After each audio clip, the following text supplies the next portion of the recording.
والصلاة والسلام على أشرف الأنبياء والمرسلين وعلى آله الطيبين وأصحابه الطاهرين أما بعد فأعوذ بالله من الشيطان الرجيم بسم الله الرحمن الرحيم ولا يغتب بعضكم بعضا صدق اللہ العظیم وصدق رسولہ النبی الکریم الامین قال اللہ تبارک و تعالی فی شان حبیبہ مخبرا وآمرا ان اللہ وملائکتہ یصلون علی النبی یا ایہا الذین آمنوا صلوا علیہ وسلموا تسلیما اللہم صلی علی سیدنا و مولانا محمد وعلى آل سيدنا ومولانا محمد وبارك وسلم وصلي عليه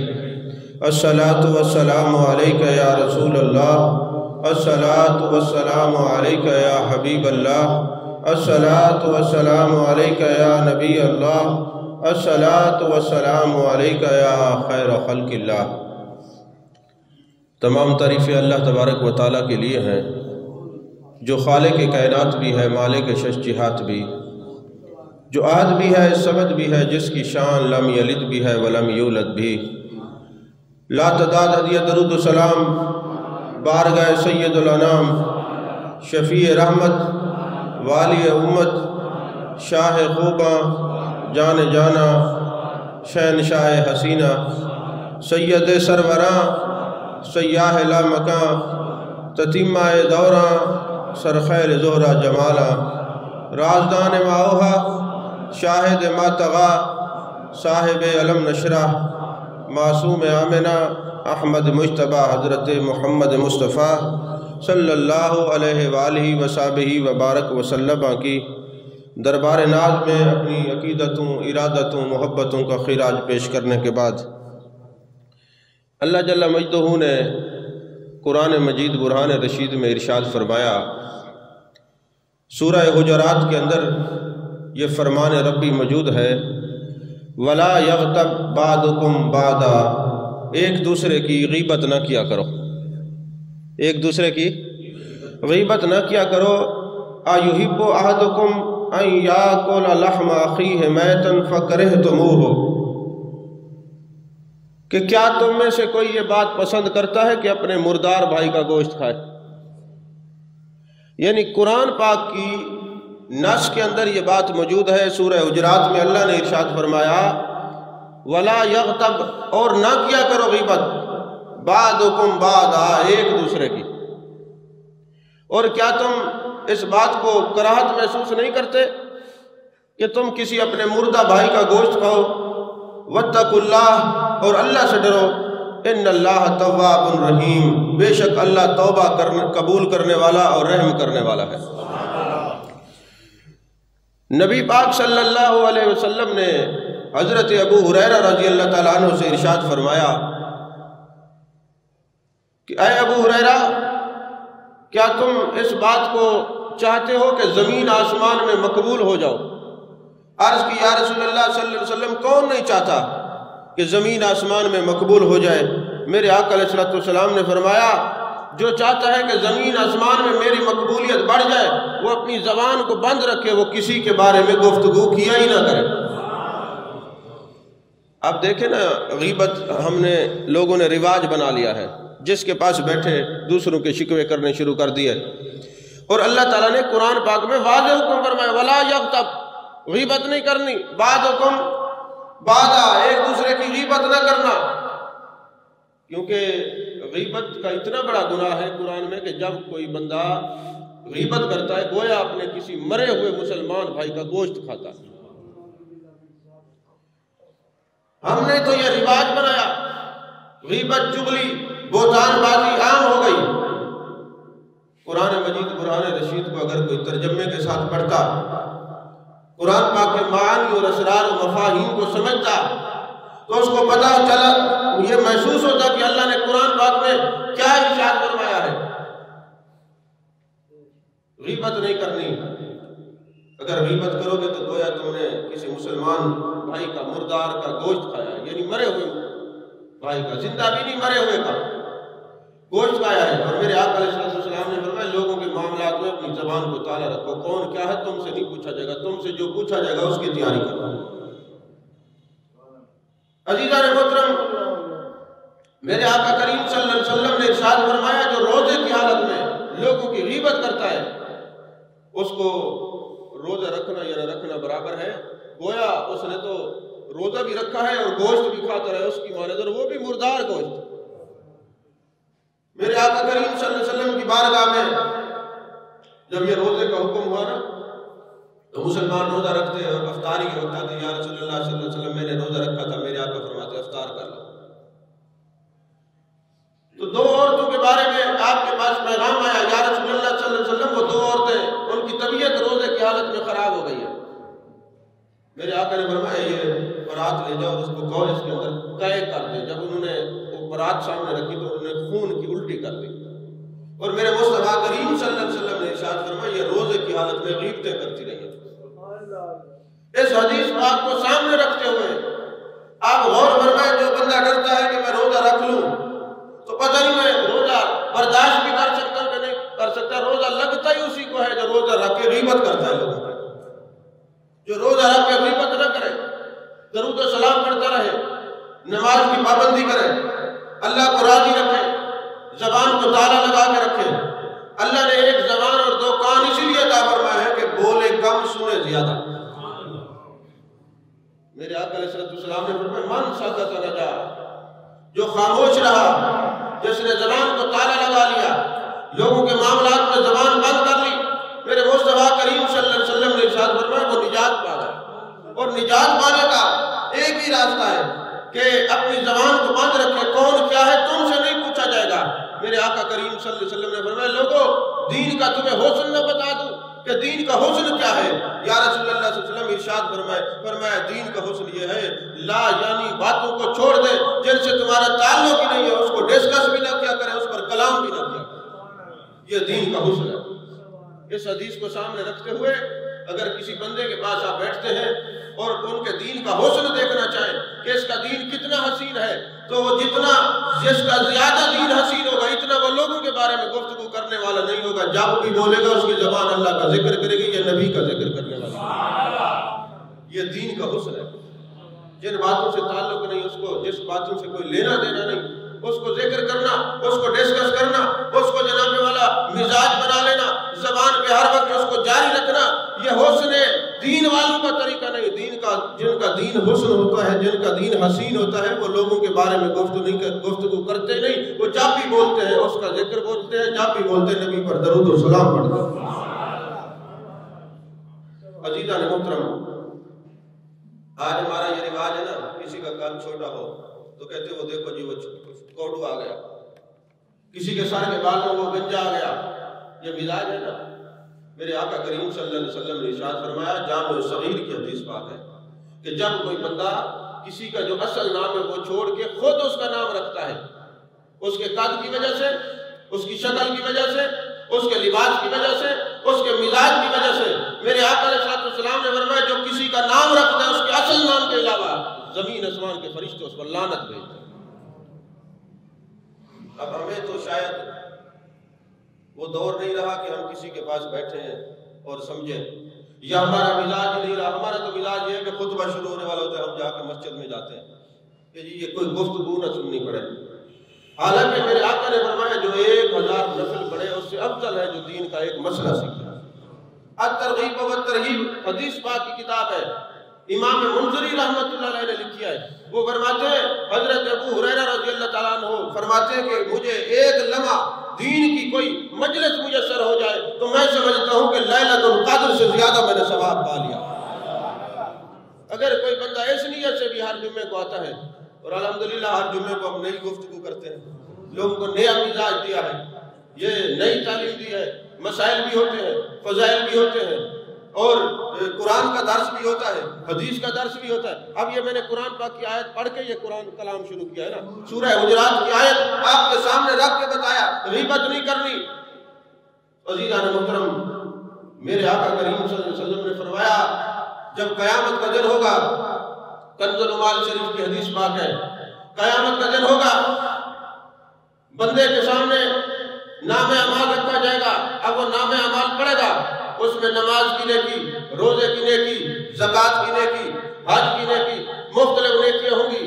بارگاہ خداوندی میں عرض کرے گا، میرے مالک یہ تو میں نے نیکیاں کی نہیں، میں تو حج پہ گیا نہیں، میں نے زکوٰۃ دی نہیں، یہ ساری نیکیاں میرے کھاتے میں کیسے آئیں گی؟ اللہ فرمائے گا، جب تو بیٹھا ہوتا تھا لوگ تیری غیبتیں کرتے تھے، تیرے خلاف زبان درازی کرتے تھے، ہم نے یہ سودا کر لیا ہے، تیرے گناہ اس کے کھاتے میں ڈال دے گئے ہیں، اس کی نیکیاں تیرے کھاتے میں ڈال دے گئے۔ یقین فرمائیں کہ وہ بندہ بہت بڑا محسن ہے جو لوگوں کی، میں اپنی بات کر رہا ہوں، میں اس کو اپنا محسن سمجھتا ہوں جو پیٹھ پیچھے برائیاں کرتا ہے، غیبتیں کرتا ہے، الزام تراشی کرتا ہے، لوگوں کے سامنے بیٹھ کر دیکھیں نا، معبود کے ذکر کی برکت آپ دیکھیں، ہم شاید نیکیاں اتنا نہیں کر پاتے جو ہمارے نام اعمال میں آتی، کیوں؟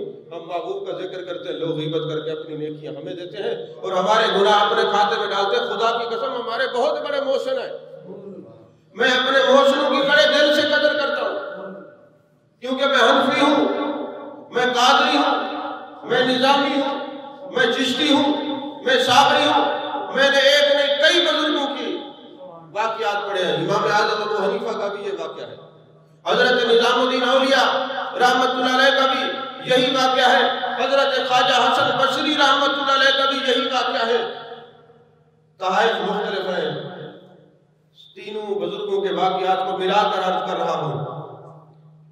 ایک آدمی حضرت امام اعظم ابو حنیفہ کو گالیاں دیتا تھا، آپ کو کسی نے آ کے بتایا فلاں آپ کو گالیاں دے رہا ہے، یہ جو مزاج ہے نا فلاں یہ کرے، یہ چغلی کا چغل خور کو عذاب ہوتا ہے، اس سے بچا کرے، عذاب قبر ہوتا ہے، چغلی نہ کیا کرے۔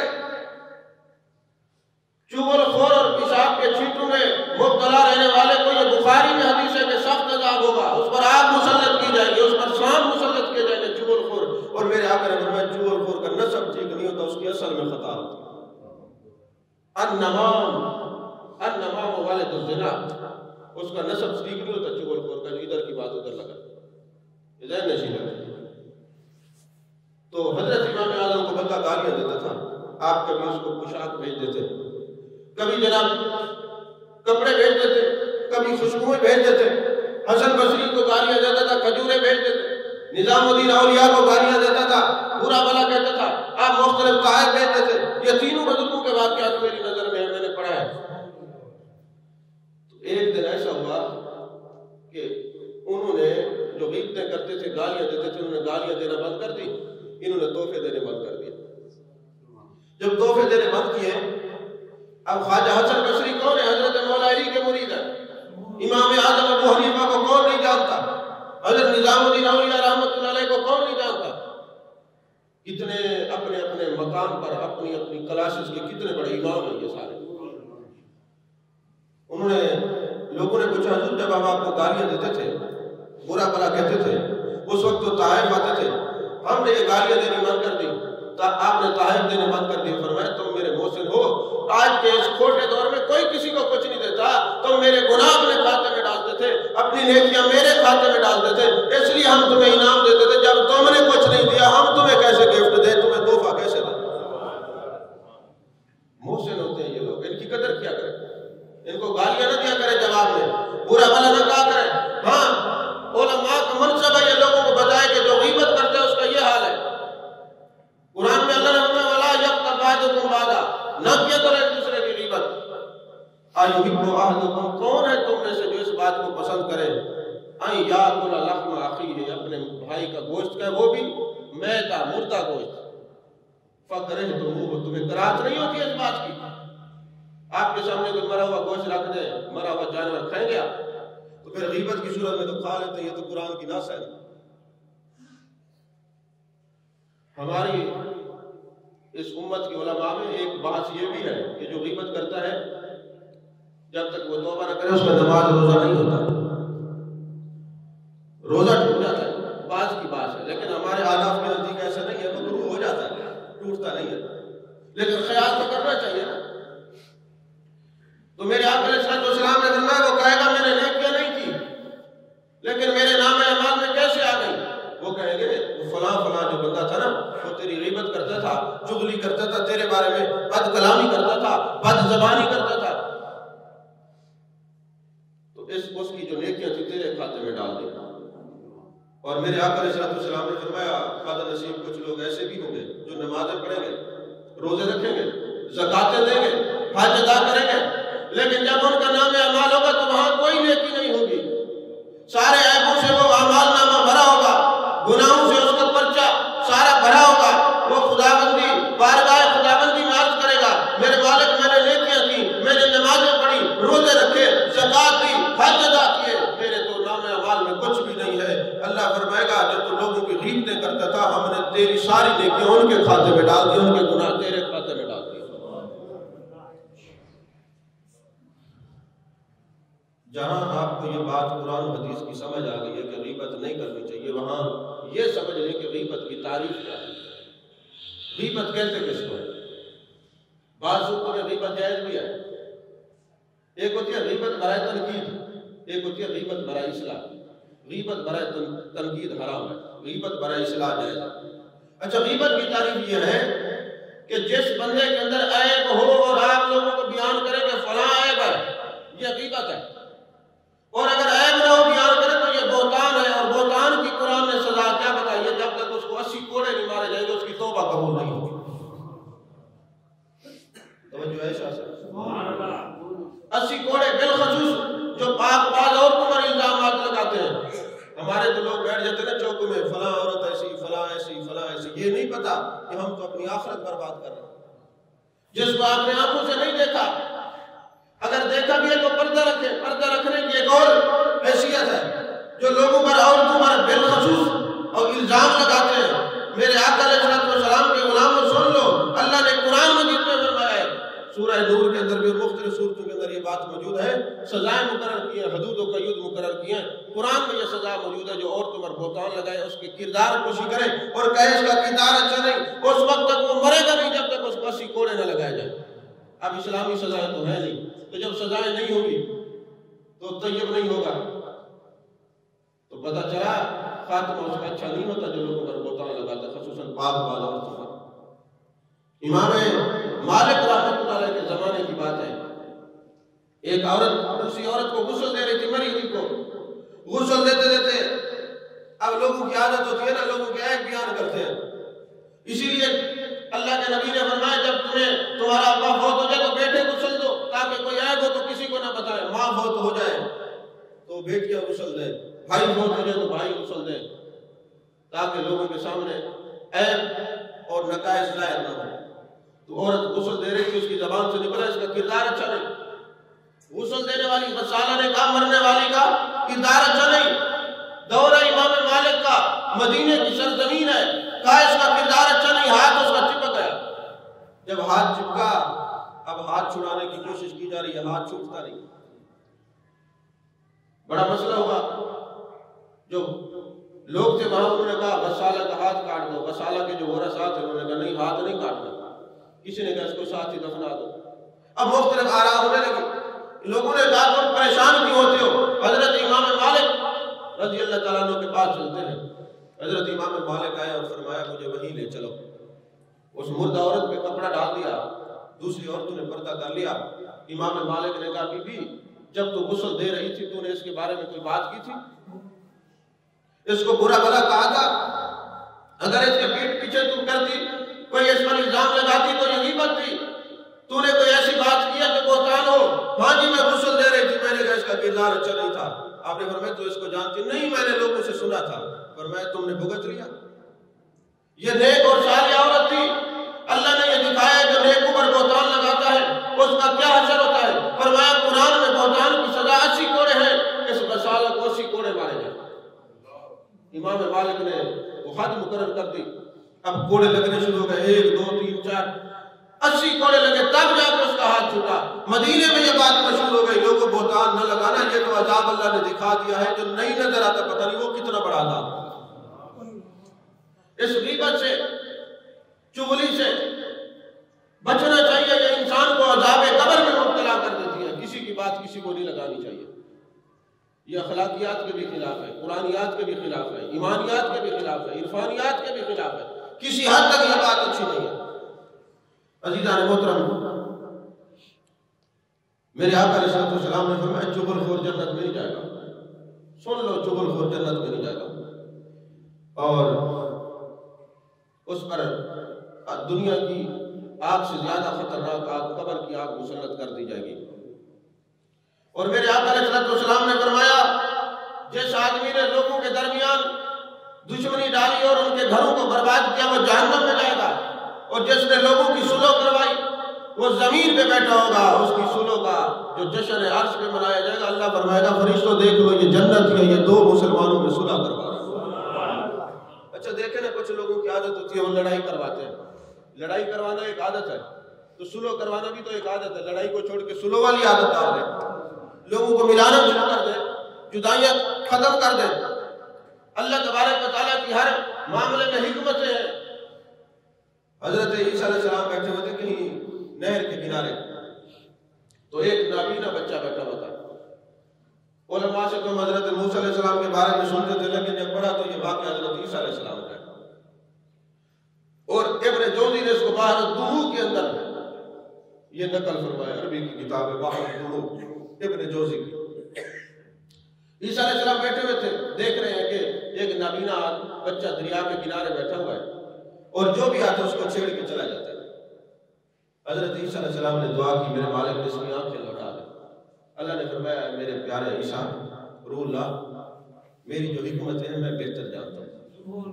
اللہ کے نبی تھے، دعا کی میرے مالک مہربانی کر. اللہ نے اپنے نبی کی دعا کو قبول کی، آنکھیں لوٹا دی. جیسے اس کی آنکھیں آئی نا، اس نے دیکھا بچے ہیں، انہوں نے پکڑ کے اس کو نا ڈبونا شروع کر دیا.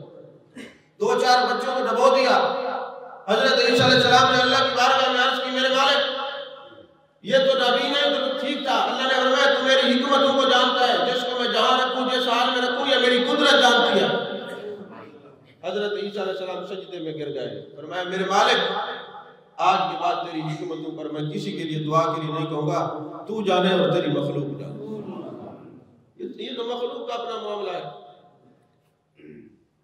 فقیہ الحسن قرطبی اپنی کتاب الظاہر، عربی میں یہ بھی کتاب ہے، فرماتے میرے چچا جو ہے 555 ہجری میں ان کا انتقال ہوا. بہت بڑے عالم تھے، بڑے اللہ والے تھے، بڑا ذکر کرنے والے تھے، عبادت گزار تھے.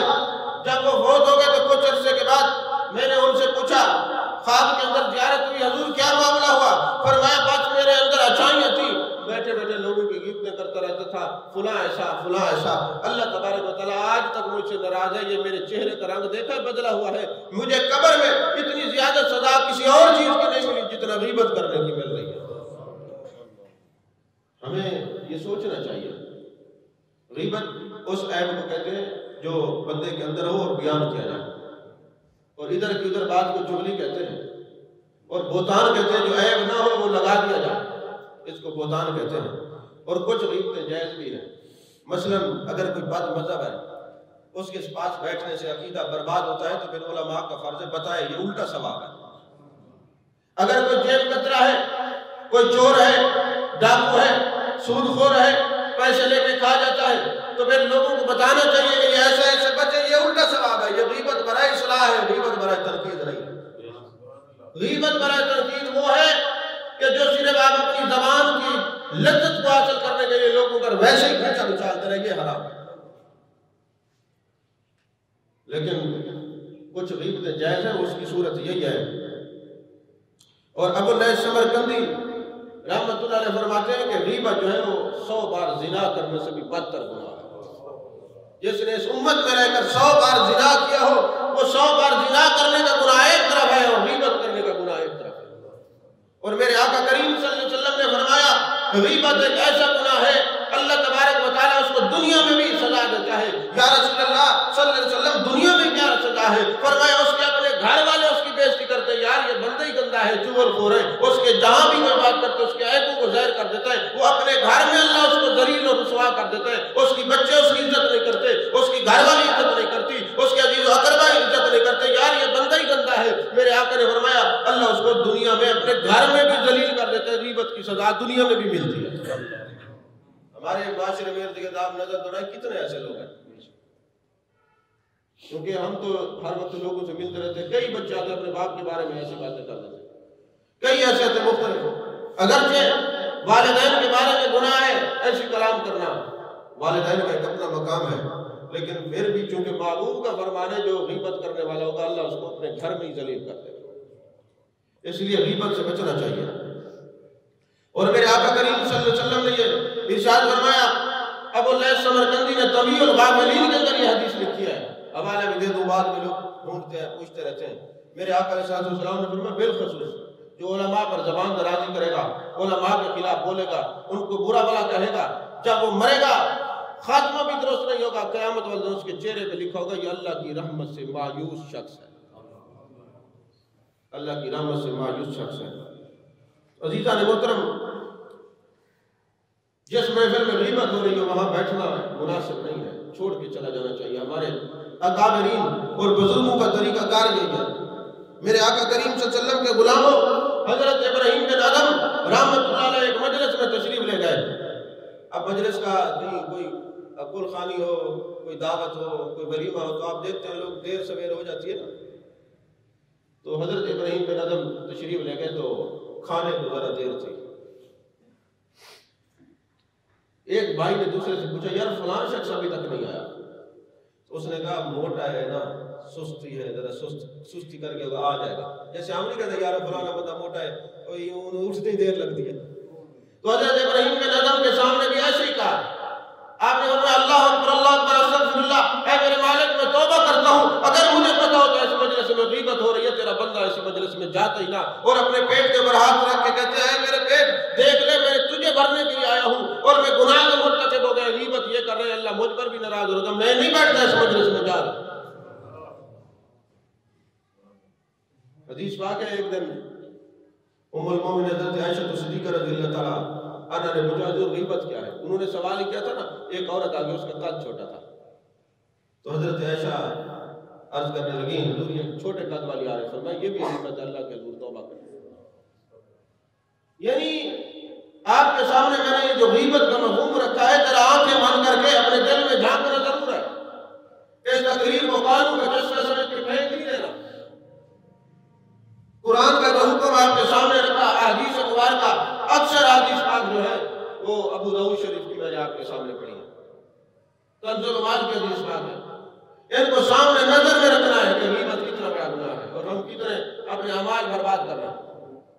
دیکھیں نا محبوب علیہ السلام جا رہے تھے، یہ بخاری شریف میں حدیث پاک ہے، آپ علماء سے سنتے رہتے ہیں، میرے آقا علیہ السلام دو قبروں سے گزرے، میرے آقا علیہ السلام نے فرمایا ان پر عذاب ہو رہا ہے۔ آپ صحابہ کا عقیدہ دیکھیں، وہ ساتھ تھے، رازدان تھے اپنے نبی کے، ان کا یہ عقیدہ تھا کہ جس محبوب کو یہ پتہ ہے عذاب ہو رہا ہے یہ بھی پتہ ہوگا کیوں ہو رہا ہے۔ اور معذرت کے ساتھ یہ بھی کہہ دوں کہ وہ بنی اسرائیل کی امتوں میں سے کوئی ایمان والے تھے، صحابہ نہیں تھے، بعض لوگ صحابہ پر یہ حدیث پیٹ کرتے وہ صحابی تھے، اگر صحابی ہوتے تو میرے آقا نام بھی بتاتے، علامہ بدر الدین عینی اور دوسرے محدثین نے اس کا رد کیا ہے، یہ بھی بتا دوں کسی کے ذہن میں یہ سوال آ جاتا ہے۔ میرے آقا نے فرمایا ان پر عذاب ہو رہا ہے، یا رسول اللہ صلی اللہ علیہ وسلم کیوں ہو رہا ہے؟ فرمایا یہ چغل خور تھا، یہ پیشاب کے چیٹوں سے نہیں بچتا تھا۔ اب یہ اتنے دو گناہ ہیں جو اللہ تبارک و تعالیٰ کے محبوب نے بتا دیے، آپ کی نگاہ دیکھ رہی تھی کہ کل لوگ چغل خوری کو عام سمجھ لیں گے اور پیشاب کے چیٹوں سے نہیں بچیں گے، میں بتا دوں کہ یہ اتنے بڑے گناہ ہیں ان سے عذاب ہوتا ہے۔ میرے آقا علیہ السلام نے فرمایا جاؤ کھجور کی ٹہنیاں لے آؤ، آپ نے دو حصے کر کے ایک اس قبر میں رکھے ایک اس قبر میں، اور میں جب تک یہ تازہ رہیں گے اللہ کا ذکر کرتے رہیں گے قبروں والوں کے عذاب میں تخفیف ہوگی۔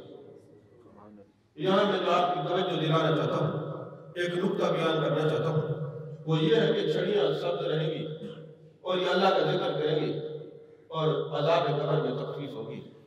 چھڑیوں کا مقام زیادہ ہے یا انسان کا مقام زیادہ ہے؟ تو انسان تو اشرف المخلوقات ہے یارو، مرنے والوں کے لیے چھڑیاں ذکر کریں تو ایصال ثواب ہوتا ہے، یہ بندہ جو اشرف المخلوقات ہے یہ ذکر کرے تو ایصال ثواب کیوں نہیں ہوتا؟ ان کی بخشش کیوں نہیں ہوتی؟ ارے وہ ٹہنی جو اپنی تازہ کھجور سے جدا ہوئی ہو اس ٹہنی میں اثر ہے کہ اللہ کا ذکر کرے، یہ بھی تو کسی سے جدا ہو کے اس عالم میں آئی ہے نا، اشرف المخلوقات ہے، اور جب ٹہنی ذکر کرے تو عذاب قبر کم ہو سکتا ہے، تو پھر یہ نبی کے امتی اپنے والدین کے لیے ذکر کر کے ایصال ثواب کریں تو عذاب قبر کیوں نہیں کم ہو سکتا؟ عزیزان محترم، حضرت ربی بن سلیمان رحمت اللہ علیہ بہت بڑے بزرگ ہیں، کیونکہ میں نے پہلے ساری قرآن اور حدیث کی آیات بیان کی، چلو ایک واقعہ سنا دوں طبیعت آپ کی خوش ہو، کیونکہ پچھلی جو تقریر تھی اس میں تو سبحان اللہ آپ کہہ نہیں سکتے تھے، اللہ اکبر ہی بنتا تھا یا استغفر اللہ بنتا تھا، تو چلے سبحان اللہ بھی کہہ دیں، تھوڑا ذکر آپ کی طرف سے بھی ہو جائے۔ تو حضرت ربی بن سلیمان رحمت اللہ علیہ بہت بڑے بزرگ ہیں، آپ نے حج کی تیاری کی، اس وقت پیدل حج ہوتے تھے، پیسے اکٹھے کیے، قافلے والوں کو بتایا، نام لکھوایا قافلے میں کہ میں بھی حج پہ جاؤں گا۔ ابھی صبح آپ نے حج کا سفر کرنا تھا، رات کو کیا دیکھتے ہیں کہ ایک عورت مرے ہوئے جانور کا گوشت کاٹ رہی ہے۔ اچھا، جہاں حضرت ربی بن سلیمان رہتے تھے نا، وہاں یہ رواج تھا، مجھے ابھی تک یہ یاد ہے کہ اب یہ رواج ختم ہوئے، پہلے یہ عورتیں گھر کے باہر نا روٹیاں پکاتی تھی، تندور لگا ہوتا تھا، اب یہ ختم ہو گیا، لیکن یہ ہمیں یاد ہے کہ ہماری زندگی میں ایسا ہوا ہے، شہر میں کئی دیہاتوں میں اب بھی ایسا ہے۔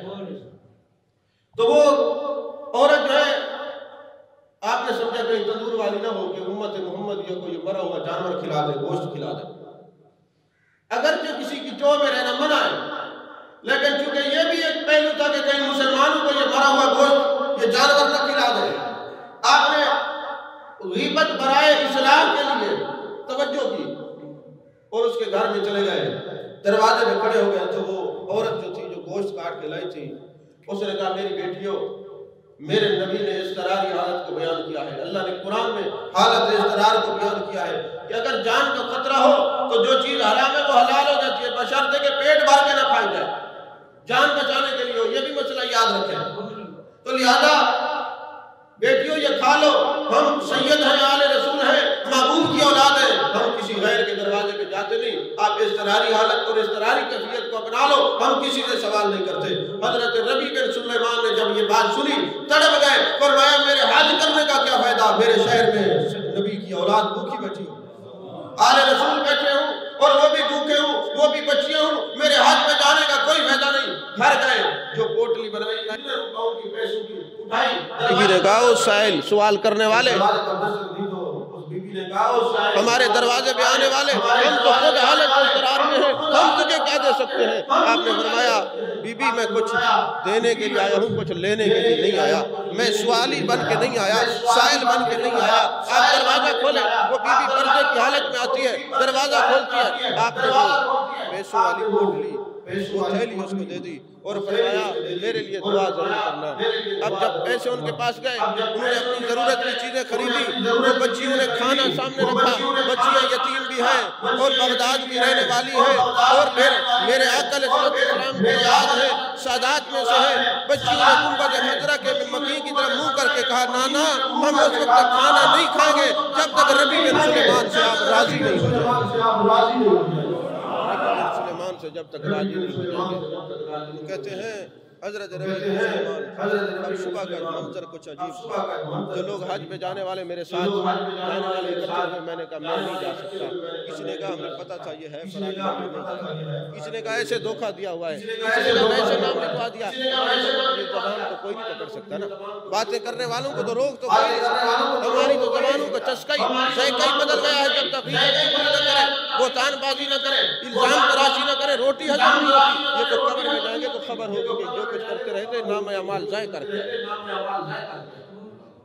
اب آپ نے سب کچھ برداشت، تانے برداشت کیے، وہ ساری کڑوی باتیں برداشت کی، ٹوٹے ہوئے دل کے ساتھ پھرتے رہے۔ اس مجلس کے اندر ربی بن سلیمان کے بھائی بھی حج پہ چلے گئے، ان کے بھائی کہتے ہیں کہ جب پہنچا حسین حرم میں تو مجھے پہلا جذبہ بھی لگا، یہ تھا حضرت ربی بن سلیمان حسین حرم میں نماز پڑھا۔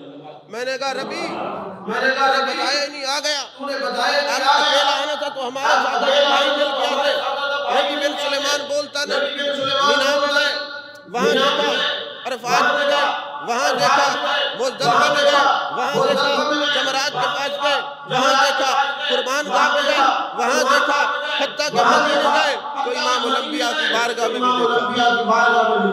ربی بن سلیمان بولتا نہیں، کلام نہیں کرتا، قافلے والے، محلے والے، علاقے والے، وسیع والے کہتے ہیں ربی تو آنا تھا ہمارے ساتھ آتا، یہاں تو اکیلے آئے ہو، بڑی بڑی تکلیف ربی بن سلیمان کلام نہیں کرتے. جب محبوب علیہ السلام کے روضے پہ جاتے ہیں نا تو وہاں پہ جو ربی بن سلیمان تھے انہوں نے اپنے بھائی کو ایک تھیلی دی جس کے اندر 900 درہم تھے. ایک روایت میں 600 بھی ہے, مختلف ہے. بارہ وہ دراہم دیے, کہا بھائی یہ سنبھال کے رکھ لو, اور آپ قافلے میں آئے ضمانت رکھ لو, واپس جانا تو یہ مجھے وہاں مینا میں بولے, نہ عرفات میں بولے, نہ جناب صحن حرم میں بولے, وادی احد میں بولے, نہ کسی اور جگہ کلام ہی نہیں کرتے, بس کلام کہا کہ یہ میری امانت رکھ لو, وہاں جا کے مجھے دے دینا. جب یہ قافلہ واپس آیا تو لوگ مبارکباد دینے کے لیے اکٹھے ہوئے. حضرت ربی بن سلیمان کے دروازے پر رش لگ گیا کہ تمہیں مبارک ہو. کہنے لگے میں تو گیا ہی نہیں. اب قافلے والے کہتے ہیں ہم نے دیکھا, مینا میں دیکھا, عرفات میں دیکھا, مزدلفہ میں دیکھا, ہر جگہ دیکھا, مدینے میں دیکھا, میں تو نہیں گیا. تم نے یہ مجھے پیسے کی تھیلی نہیں دی تھی؟ کہنے لگے بھائی میں تو گیا ہی نہیں. علاقے والے کہتے یہ گیا نہیں, قافلے والے کہتے وہاں ہر جگہ کیسے کہتے یہ نہیں گیا. حضرت نبی بن سلیمان نے وہ تھیلی رکھ لی, روتے روتے سو گئے. دل کی آنکھیں کھلی, تاجدار مدینہ کی زیارت, رحمت کائنات کی جلوہ گری میں آنے جانا کی تشریف آوری کی. میرے آقا نے بدوہا کے چہرے والے نبی نے, اللیل کی جلوہ والے نبی نے زیارت کرائی. فرمایا ربی بن سلیمان پریشان کیوں ہوتے ہو, یہ جو بچیاں ہیں میری اولاد ہے, انہوں نے تیرے لیے دعا کی تھی, ہم نے تیرے لیے فرشتہ بھیجا ہے جو ابھی نہیں قیامت تک تیری طرف سے حج کرتا رہے, قیامت تک تیری طرف سے حج کرتا رہے. یہ ہم نے تیری طرف سے فرشتے کو. دوستو جب کوئی بندہ نیکیاں کرتا ہے, غیبت, چغلی اور ان چیزوں سے پرہیز کرتا ہے, پھر رہتا اپنے گھر میں ہے, پھر آقا اس کو فرشتے مقرر کر دیتے ہیں, اس کی نیکیوں کے گواہ بنا دیتے ہیں. ہمیں چاہیے کہ ہم اپنے رب اور رسول کے فرمودات پر عمل کرتے ہوئے غیبت کو, چغلی کو, حسد کو ہمیشہ کے لیے اپنی طبیعت میں کر لیں. پھر آپ دیکھیں آپ کا دین اتنا آپ کو حسین نظر آئے گا, آپ کے چہرے پر حسن نظر آئے گا. کس چیز کا؟ عبادت کا. کس چیز کا؟ نبی کے فرمان کا. کس چیز کا؟ قرآن پاک کی تعلیمات کا نور نظر آئے گا. کوشش کریں گے کہ غیبت کو چھوڑ کے یہاں سے جائیں گے, کہیں نہ انشاءاللہ. غیبت نہیں کریں گے, چغلی نہیں کریں گے, حسد نہیں کریں گے, کسی کے معاملات میں دلچسپی نہیں لیں گے. بس زبان اس لیے ہے کہ ہم خدا کا ذکر کریں گے, مصطفیٰ کا ذکر کریں گے. اللہ تعالی ہمیں قرآن پر عمل کرنے کی توفیق عطا فرمائے.